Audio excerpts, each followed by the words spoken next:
அதெல்லாம் நான் vegetarian, beef எல்லாம் பண்ணிடுவோம். வரும்போது சொல்கிறோம், நீங்கள் பண்ணிடுவோம். 2 நாள் டைம் கொடுப்போம். அப்போ அவர் செஞ்சுட்டாலும் கண்டிப்பாக. ஏனென்றால் எந்த ஒரு நல்ல ஆட்சியும் காமராஜர் ஆட்சி தான். நீங்கள் காமராஜர் ஆட்சி வேறு. யார் யார் நல்ல ஆட்சியை தருகின்றார்களோ அவர்கள் பெயரில் நல்லாட்சி தந்தார் என்று சொல்லுகின்றார்கள். இப்பொழுது காமராஜர் மிகப்பெரிய நல்ல ஆட்சியை தந்தார். மதிய உணவு திட்டத்தை கொண்டு வந்தார். மக்களை, குழந்தைகளை படிக்க வைத்தார். இன்று நாட்டிலே பல அணைகளை கட்டினார், பல தொழிற்சாலைகளை கொண்டு வந்தார். ஆகவே அவர் காமராஜர் ஆட்சி நல்லாட்சி என்று சொல்கின்றோம். அதே போல் ஸ்டாலின் அவருடைய ஆட்சியும் பெண்களுக்கு பல நல்ல காரியங்களை செய்திருக்கின்றார். அவர்களுக்கு 6000 ரூபாய் தரப்படுகின்றது, 1000 ரூபாய் தரப்படுகின்றது. கல்லூரிக்கு செல்லும் பெண் குழந்தைகளுக்கு 1000 ரூபாய் தரப்படுகின்றது. பேருந்துகளிலே இலவசமாக செல்ல முடிகின்றது. காலையிலே பிரேக்ஃபாஸ்ட் என்று சொல்கின்றோமே, காலை உணவு, அது மாணவர்களுக்கு இலவசமாக தரப்படுகின்றது. ஆகவே இத்தகைய நல்ல திட்டங்களை செய்கின்ற காரணத்தால் ஸ்டாலின் அவருடைய ஆட்சியும் நல்ல ஆட்சி. அது ஸ்டாலின் ஆட்சியாக இருந்தாலும் சரி, காமராஜர் ஆட்சியாக இருந்தாலும் சரி, யார் நல்லவைகளை செய்தாலும் அதை காமராஜர் ஆட்சி என்று சொல்லலாம், ஸ்டாலின் ஆட்சி என்று சொல்லலாம். அதில் வேறுபாடுகள் இருப்பதாக எனக்கு தெரியவில்லை.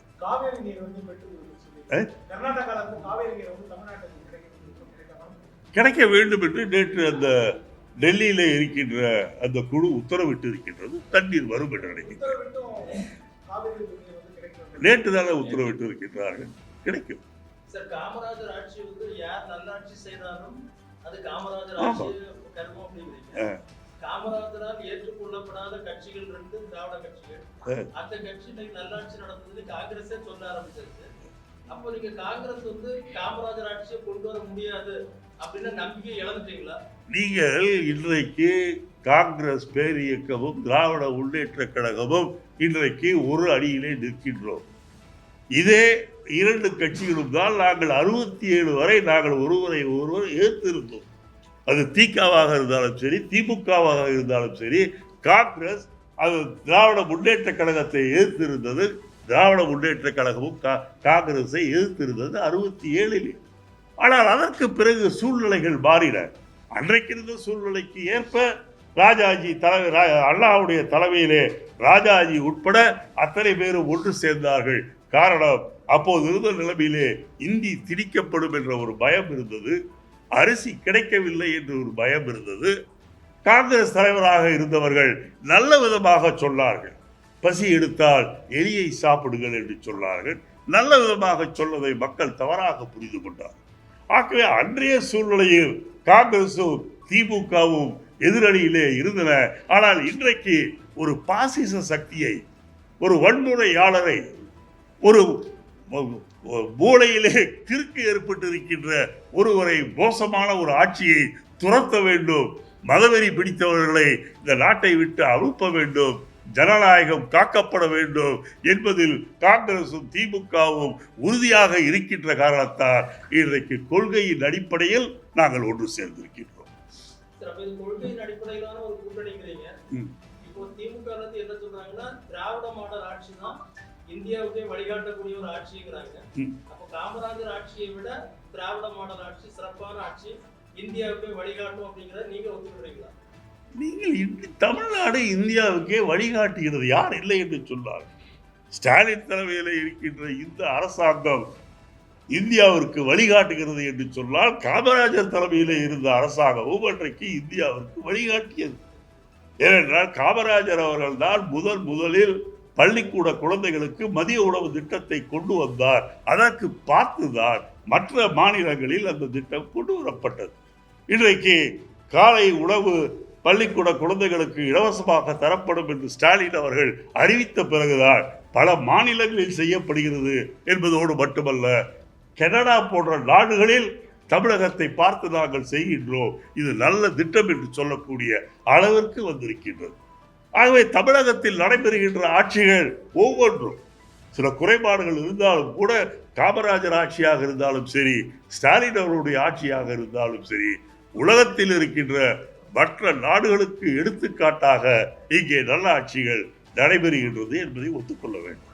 அப்ப இனி காமராஜர் ஆட்சிங்கிற உங்களோட கோஷம் அப்படி இனி காமராஜர் ஆட்சி அப்படிங்கிற காங்கிரசினுடைய முழக்கம் குறையுமா இல்ல அப்படி நீங்கள் சத்தம் போடுவதிலையோ முழக்கம் செய்வதிலையோ ஒன்றும் விசேஷம் கிடையாது.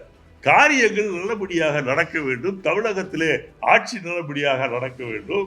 இன்றைக்கு தமிழக மக்கள் சில விஷயங்களிலே பாதிக்கப்பட்டு இருக்கின்றார்கள். அதெல்லாம் சரி செய்யப்பட வேண்டும் என்பதுதான் கொள்கையாக இருக்க வேண்டுமே தவிர கோஷங்கள் போடுவதால் எந்த பயனும் இருக்காது. நல்லாட்சி தருபவர்களை அவருடைய பெயரை வைத்து கூப்பிடுவதிலே இப்போது நீங்கள் இருக்கின்றீர்கள் ஒரு பத்திரிகை நிருபராக. ஆகவே நீங்கள் நல்லபடியாக என்னுடைய செய்திகளை நாளைக்கு போட்டீர்கள் என்றால் பத்திரிகை பெயரை சொல்வதை விட உங்கள் பெயரை சொல்லி மிக அருமையாக செய்திருக்கின்றார், நல்ல நிருபர் அவர் என்று நான் அப்படித்தானே புகழ முடியும். அதோடு தவறு கிடையாது.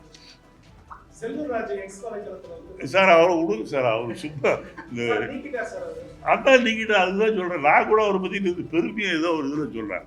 இப்போ பார்த்தா தான் இந்த ஆள் திருந்தவே மாட்டான்னு தெரியுது.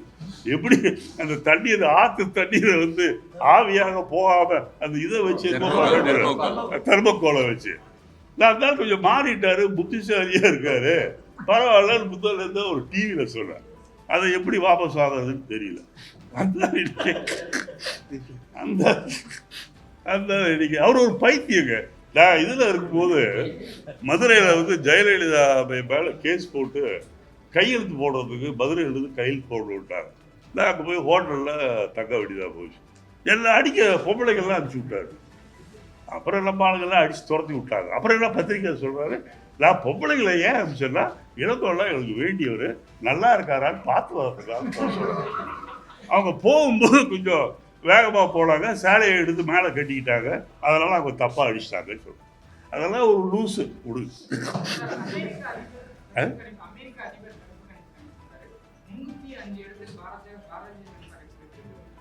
யார்? அமெரிக்க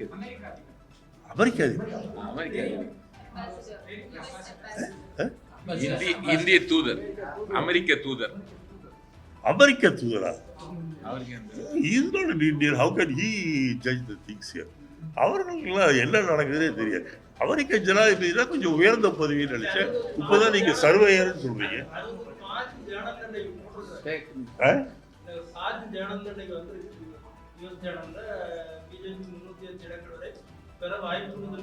நானூறுன்னு சொன்னாங்களே. சரி நெல்லை மாவட்ட காங்கிரஸ் தலைவர் ஜெயக்குமாரோடைய அந்த வழக்கு 18 நாளுக்கு அப்புறம் சிபிசிஐடி மாற்றிருக்காங்க. இத்தனை நாளா தொடர்ந்து வழக்கு விசாரணை நேர்மையாகவும் தீவிரமாகவும் நடக்குதுன்னு காங்கிரஸ் வட்டாரங்கள் தெரிவித்தது. ஆனா இன்னைக்கு நேற்று வந்து சிபிசிஐடி மாற்றிருக்காங்க. இதை பத்தி உங்களோட கருத்து என்ன சார்? விரைவாக நடத்த வேண்டும் என்பதற்காக தான் சிபிசிஐடிகள் மாற்றி இருக்கின்றார்கள். கண்டிப்பாக இந்த அரசாங்கத்தை பொறுத்தவரையில் முதல்வராக இருக்கின்ற ஸ்டாலின் அவர்களுடைய ஆட்சி நல்லாட்சி என்பதோடு மட்டுமல்ல, சட்டம் ஒழுங்கு காப்பாற்றப்பட்டு இருக்கின்றது. கண்டிப்பாக குற்றவாளியா அல்லது குற்றவாளிகளா என்பதை விரைவில் தமிழக காவல்துறை கண்டுபிடிக்கும். நீங்கள் 18 நாட்கள் சொல்கின்றீர்கள். வருடக்கணக்காக பல கொலை நிகழ்ச்சிகள் கண்டுபிடிக்கப்படாமலே இருக்கின்றது. தமிழ்நாட்டில் மட்டுமல்ல, உலகம் பூராவும் அப்படித்தான் இருக்கின்றது. ஆகவே 18 நாளுக்குள் கண்டுபிடித்து வேண்டும் என்று சொன்னால் நாம் கடவுள் அவதாரமாக இருக்கின்ற கொஞ்சம் இதாக இருக்கின்ற மோடியை போன்றவர்களை இங்கே வந்து சொல்லி ஏதாவது மஸ்தான் வேலை செய்யுங்க. தெரியுது.